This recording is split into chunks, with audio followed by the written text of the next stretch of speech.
So does Tess Holliday actually have anorexia nervosa? No, and regardless of that fact, either way, she's lying. If she does in fact have anorexia nervosa, then her entire career has been predicated upon a lie, because her entire career has been built on F your beauty standards and fat positivity. And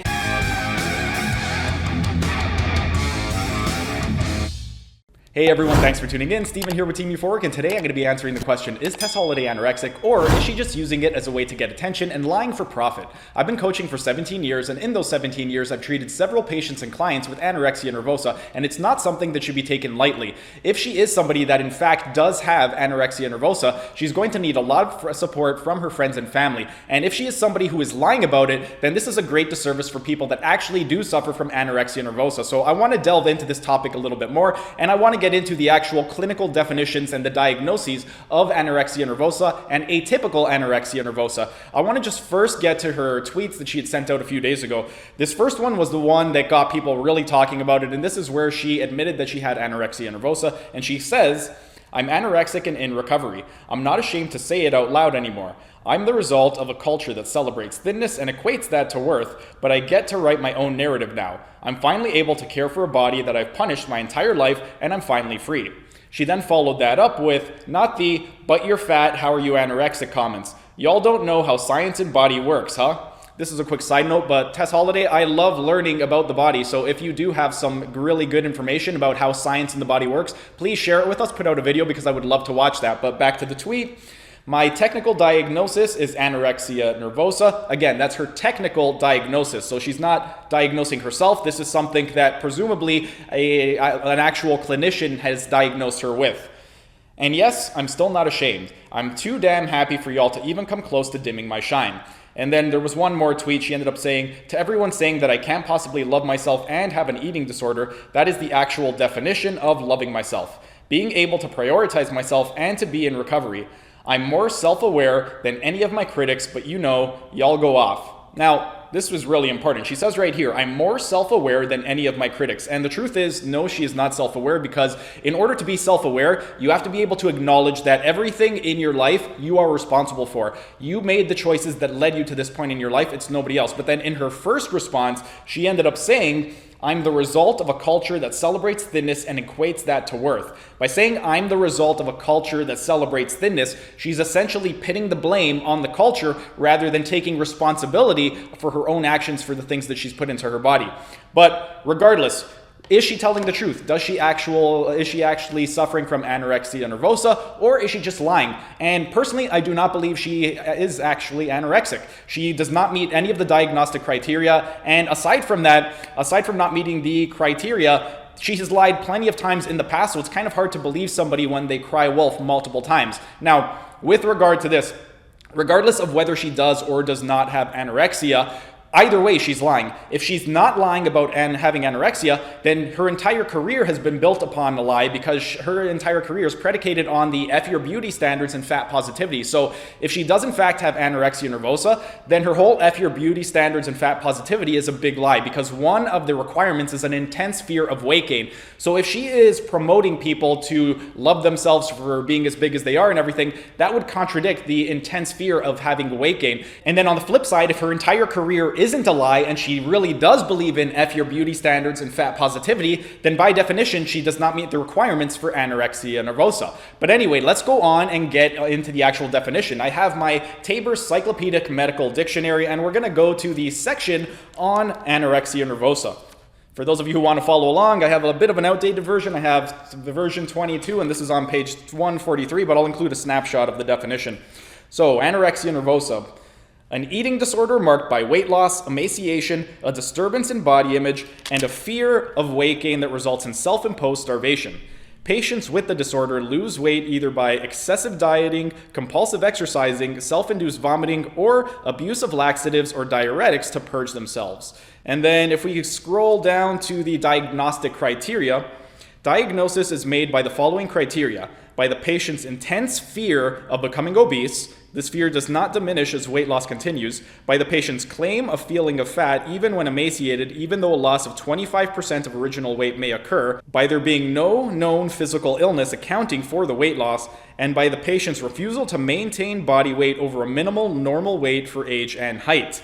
Now, right over here, 3 of the main requirements to be considered as anorexia nervosa. Number 1, you need to have some severe weight loss. Number 2, you need to have a distorted sense of your own body image, so some type of disturbance in body image. And then number 3, you need to have an intense fear of weight gain that's going to lead you to self-imposed starvation. Those are 3 of the requirements. Now, a lot of people that are supportive of her are saying she's not lying, that she suffers from atypical anorexia, and I'm going to get into that a little bit later. But right now, I want to go into the actual definition and does she meet the criteria for anorexia nervosa, not atypical. We'll get into atypical a little bit later. But in order to do that, criteria number 1, weight loss. If we were to go through her posts over the years, we can see that she hasn't really lost any weight. I've done a little bit of research into her, and I found that in 2017, she ended up doing an article and she gave an interview, and these different articles, they'll list her height anywhere from 5'3" to 5'5", which really isn't relevant to this point, but her weight in 2017, it was listed as 279 pounds. Then in 2018, her weight was listed as 286 pounds, and she claimed that she was a size 26 in a UK dress size, and this was in The Sun. The article was called Curve Bell, Who is Tess Holliday, plus-size model and body positivity campaigner from the US. So already from 2017 to 2018, she ended up gaining weight, so she doesn't meet the criteria for weight loss. And then in 2020, she gave another interview where she said she was a size 22 in US and a size 39 in EU, and her weight was 304 pounds. So from 279 pounds in 2017 to 304 pounds back in 2020, her weight has continually gone up. So she doesn't meet the first criteria of weight loss. And then if we go through her Instagram, let's just look at some pictures. This one is from 2014, November 28, 2014. And as you can see, this is what her weight was about 7 years ago. She is wearing a lot of makeup. There's filters on here, there's Photoshop. So even though she says F your beauty standards, she's wearing makeup, so clearly that's not a beauty standard she has a problem with. Her photo's filtered, that's not a beauty standard she has a problem with. She's photoshopped, that's not a beauty standard she has a problem with. She's wearing a corset to make her waist look thinner, so that's not a beauty standard she has a problem with. It seems the only beauty standard she has a problem with is exercising and getting your weight down. But anyway, let's go on to the next picture. This is also from 2014, December 20th, 2014, and there it is, F your beauty standards as a hashtag. So let's go on to the next one. Here she is in 2015. Once again, she's wearing a corset, sucking up her stomach, making it as thin as possible, which again, if you really are body positive and fat positive, I don't know why you're wearing a corset and compressing all of your internal organs. It's not very healthy. But anyway, let's go on to the next picture. Here she is in 2015. Her weight looks relatively similar. It's not looking like she's gaining a substantial amount of weight or losing a substantial amount of weight. 2016, February 6th. Once again, she doesn't look any bigger or smaller. Her weight looks relatively the same. Next, January 19th, 2017. Here she is again. She looks a little bit bigger, but not substantially bigger, so her weight is holding pretty well. Then we move on to 2018. May 2nd, 2018. Once again, her weight looks fairly consistent. 2019, July 9th, she's looking a little bit heavier in this picture right over here. Then if we go to, again, July 18th, 2019, this one is a candid photo. It's unedited. It's just her on the beach. She's looking a little bit larger in this photo right over here. In April 6th of 2020, once again, she's in her activewear, and she's looking a little bit larger, but not substantially larger than she was in the previous photo. And then this is something that she just uploaded about a month ago. This is from April 18th. And once again, her weight, it does not decrease. So she does not meet the weight loss criteria in terms of anorexia nervosa. Next, let's get into the disturbance in body image and fear of weight gain. If we look at her actual Instagram account, she has 5,958 posts. Now, most of those 5,958 posts are of her in either a bikini, in some type of really tight-fitting clothing, or her practically naked. So if she really did have a disturbance in her body image and she had a fear of just exposing herself, then I doubt that she would have uploaded close to 6,000 images of her body for the public to criticize about her. So right there, it doesn't seem like she meets the second requirement either. And in fact, she actually did an article with People magazine, and this is Tess Holliday reflects on how far she's come with matching snapshots taken 10 years apart. If you remember a few years ago, they did a 10-year challenge, and everybody was posting pictures from 2006 to 2016. So as you see in the picture on the left to the right, that's a 10-year difference. She actually looks like she got heavier from left to right. So again, she doesn't meet the criteria of weight loss. And the fact that she's uploading these onto her Instagram, clearly she's not disturbed by her image if she's promoting it out there to the people. Now let's get into the actual article itself. She has a quote in here. She says, "Sometimes I don't think I fully comprehend how amazing it is that my dream not only came true, but also it shattered the expectations of what society said a model should look like." Now, once again, if she was really disturbed with her body, she wouldn't be posting these images. And also, one of the things with regard to this picture right over here is she has been a strong proponent of F your beauty standards and fat positivity. So she has to be lying about something. She's either lying about being fat positive or she's lying about having anorexia nervosa. Either way, she's lying about something. Now, let's get into some actual other posts now, because one of the things with regard to her, she says F your beauty standards a lot, but she has lied in the past. So does she really mean it when she says F your beauty standards and fat positivity, or is she just doing it for profit? Well, let's take a look at some more posts. This right over here, she ended up posting this one on her Instagram, and it says, "You can head to Fabletics." So Fabletics, it is a clothing line. And one of the things with Fabletics, it is clothing line and it is activewear that is going to suck everything in and make you look your best possible. So if you really are fat positive and if you really are thinking F your beauty standards, why are you going to wear clothing and promote clothing that is going to make you look better? Well, I'll tell you why. Because she ends up selling it and then she has a discount code, and when you put in that discount code, she's going to make money off of it. So she doesn't really believe in F your beauty standards or fat positivity. She's just using it as a way to get you to give her money by buying these types of clothing. Let's go on to another one. This over here. It's the Glow for Me Tula partner. So Tula, I looked into them and they are an exfoliator. So again, if she really is for F your beauty standards, why is she using exfoliators? Why doesn't she just let her skin naturally look the way it does? Why does she put all this stuff onto her? Let's go into another picture. "Please enjoy the last hot pics I took before I got my stomach tattooed. Guess it's time to take new pics. Swipe right for photo dump."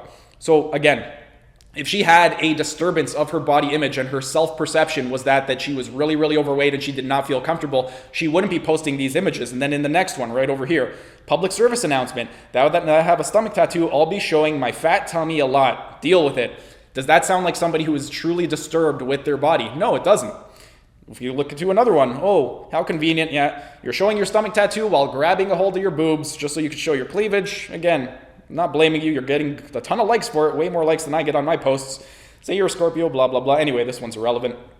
And then one of the last criteria is going to be self-imposed starvation. Now, with regard to the self-imposed starvation, there are plenty of examples where she has not been starving herself. Right over here, there's a picture of her holding a birthday cake. And once again, sometimes a fat girl just really needs some cake. So she's not disturbed by her appearance because she's promoting herself as being fat and she's putting it out there. She doesn't really have a problem with it. She's holding a cake. I'm presuming she's going to eat it. Otherwise, why the hell would she be eating it? And again, if she's not going to eat it, then she's lying in her caption. So she just loves to lie.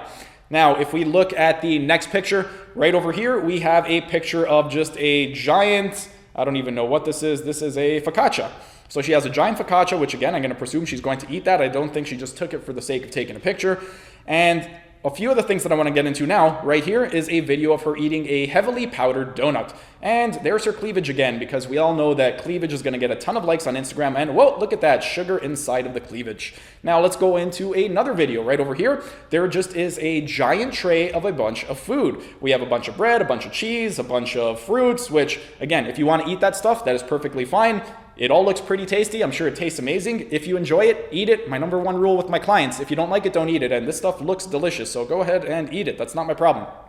And here's one more video. It is her on her birthday. There is a birthday cake, and then next to the birthday cake, there is a colorful array of, it looks like popcorn. It looks like it says buttery rainbow popcorn right next to her. So clearly she is not starving herself. She doesn't have any disturbances with her body image, and she hasn't lost any weight over the last at least 7 years. So she doesn't meet any of the three main criteria when it comes to the actual textbook definition of anorexia nervosa. But you know what? The Tabor's Encyclopedic Medical Dictionary that I have, I ended up getting it about 5 or 6 years ago, so it is a little bit outdated. It's version 22. They're on version 24 now. Maybe I just have an outdated version. Let's take a look at the DSM-5, which is the Diagnostic and Statistical Manual of Mental Disorders, and see their most up-to-date version, see what they define anorexia nervosa. Right over here, anorexia nervosa, the diagnostic criteria: restriction of energy intake relative to requirements, leading to a significantly low body weight in the context of age, sex, developmental trajectory, and physical health. Significantly low weight is defined as a weight that is less than minimal normal, or for children and adolescents, less than is minimally expected. Second criteria, intense fear of gaining weight or of becoming fat, or persistent behavior that interferes with weight gain even though not at a significantly low weight. And then the third requirement, disturbance in the way in which one's body weight or shape is experienced. Undue influence of body weight or shape on self-evaluation, or persistent lack of recognition of the seriousness of the current low body weight. So the textbook definition has not changed at all. The anorexia nervosa criteria is exactly the same. So again, she doesn't meet any of this criteria. She has not restricted her energy intake to relatively low requirements, because if she had restricted her energy requirements, she would have lost weight, but she's actually gained weight over the years. The second one, intense fear of gaining weight or becoming fat. If she had that intense fear, she could have done some pretty unhealthy things to avoid that, like starving herself or doing some very unhealthy practices. Her weight's actually gone up, and she promotes it pretty openly. She calls herself fat all the time, and she promotes fat positivity, so it doesn't seem like she has a fear of becoming fat. And then the last requirement, again, disturbance. She has close to 6,000 photos on her Instagram, so clearly she's not disturbed in her body. And then a lot of her supporters have been saying that the reason that people are saying that she just misdiagnosed herself, that it's not anorexia nervosa, that she has atypical anorexia. So let's look at the differential diagnosis. If we look at other specified feeding and eating disorders, this is section 307.59 in the DSM number 5. Atypical anorexia nervosa. All of the criteria for anorexia nervosa are met, except that despite significant weight loss, the individual's weight is within or above the normal range. So pretty much she has to meet all of the criteria minus the extreme weight loss. If she had lost, let's say she ended up starving herself and she had lost 50, 75, 100 pounds, and she was still 300 pounds, then technically you could say that she is suffering from atypical anorexia nervosa, because even though she would still be morbidly obese, she has been going through some of the processes like starving herself to get down to that weight. But as we've seen over the years, her weight has not gone down. It's actually gone up. So she hasn't been starving herself. She hasn't been doing anything that would actually qualify her for this diagnosis. And this is one of my biggest problems right over here.